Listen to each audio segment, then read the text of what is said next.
Unit 11, problem post number 1, zero product property. Be sure to fill out your pre-score, number 1 through 5, assessing your ability to use the zero product property before watching the video. In this video's guest of honor will be a wraith. Scary.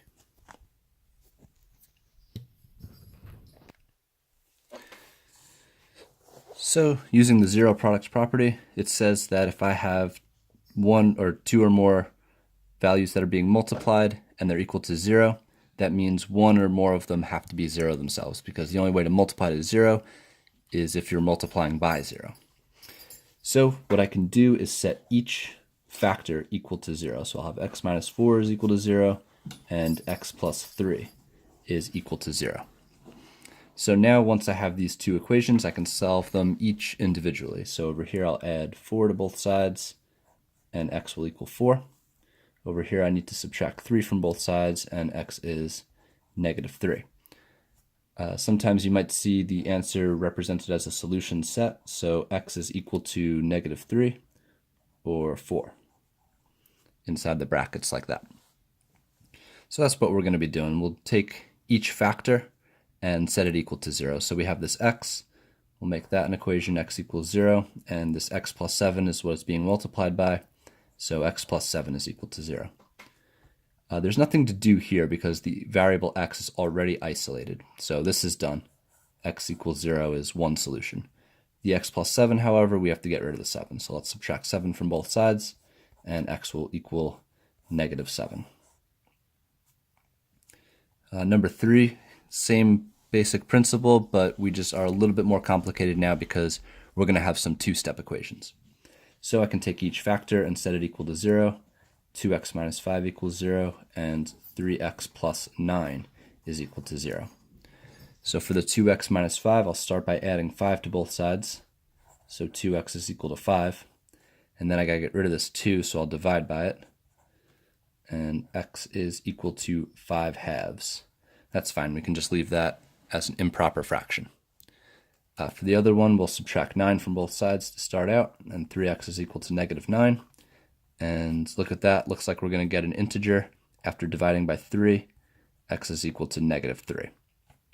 So here's our two answers. Again, we might see it as a solution set, negative 3 or 5 halves. So it doesn't matter which one comes first. I just like to go from lowest to highest, but in either case, it doesn't matter. So remember, what we're actually doing here is we're finding values for x that will make this equation true, just like when we solve a regular linear equation. If I were to plug in the negative 3 for this x, I would get 0 for this side of the equation, and 0 would equal 0, because 3 times negative 3 is negative 9, negative 9 plus 9 is 0, and it doesn't really matter what this turns out to be because 0 times anything is 0. So the same is true with the 5 halves. If I were to plug in the 5 halves for x on this factor, it would give me a 0. It doesn't matter what it turned out to be over here because 0 times anything is 0.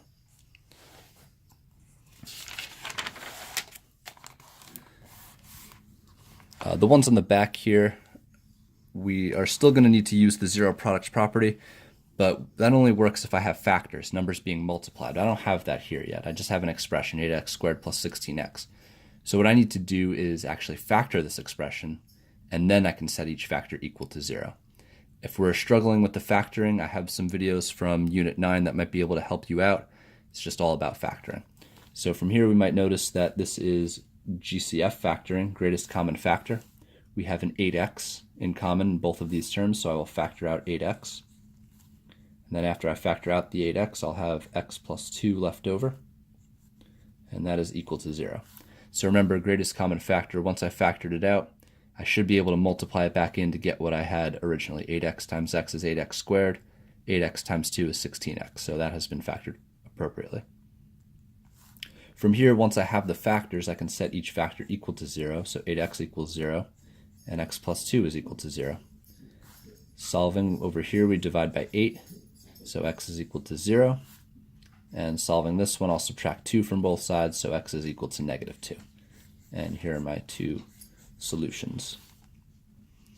We could also represent it as a solution set as well if we would like. Negative 2 and 0 are my answers. Number 5, we see some difference of two squares. X squared is a perfect square, 49 is a perfect square. They're being subtracted, so I can use dots. When I use dots, I'll make two groups of parentheses. One's a plus, one's a minus. The square root of x squared is x, so that will take the first position. The square root of 49 is 7, so that will take the second position.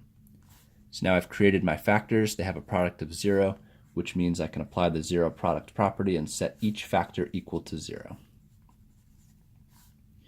On this side, I'll subtract 7.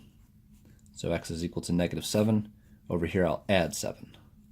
So x is equal to +7. So just like we were doing before, we could represent a solution set and list out the two numbers, -7 and 7. But notice that the two answers that we have are opposites of each other. Whenever this happens, we might see a solution set using the plus or minus sign. So we might see plus minus 7, which means it could be +7 or -7. So this is actually representing two solutions, +7 and -7. For number 6, again, we have an expression that needs to be factored. I'm going to use AM factoring. I've got to add to the middle term and multiply to the last term. So I'll think about the factors of 64. We have, of course, 1 and 64, 2 and 32, 4 and 16, 5 doesn't go in, 6 doesn't go in, 7 doesn't go in, but 8 and 8 multiply to 64. So these are my factors of 64. I'm going to break this into two groups of parentheses. I know this is a plus sign, so the signs need to be the same.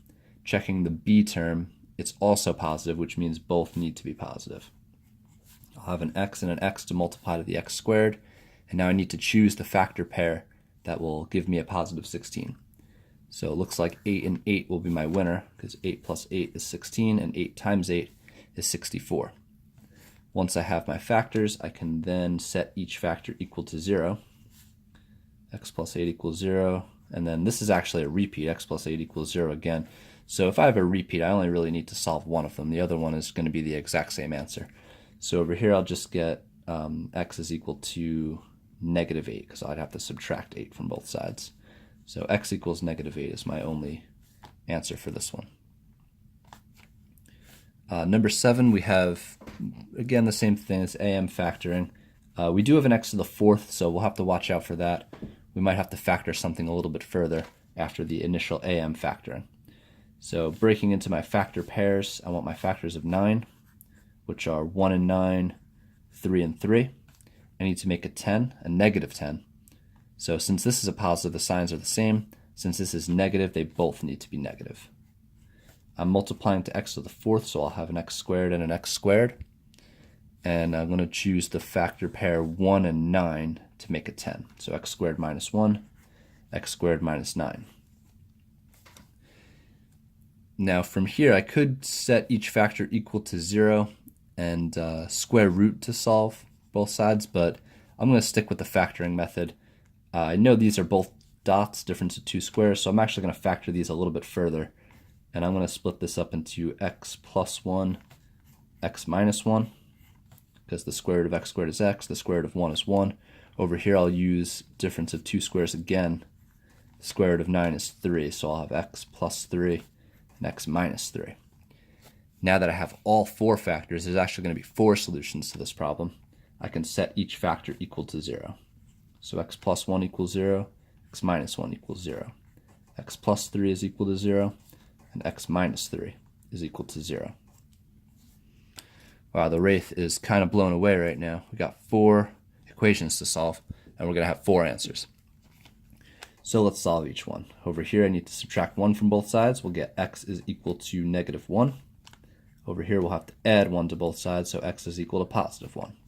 Same thing for the 3's. I have to subtract the 3 from this equation, so x is equal to -3. And then I have to add 3 to both sides, so x is equal to +3. We have opposites in our answers, so we could use the plus minus sign, and we actually have a lot of answers, so it might be a good idea to use the solution set. So I have x is equal to plus minus 1 and plus minus 3. Okay, be sure to fill out your post score, number 1 through 5, assessing your ability to use the zero product property after watching the video.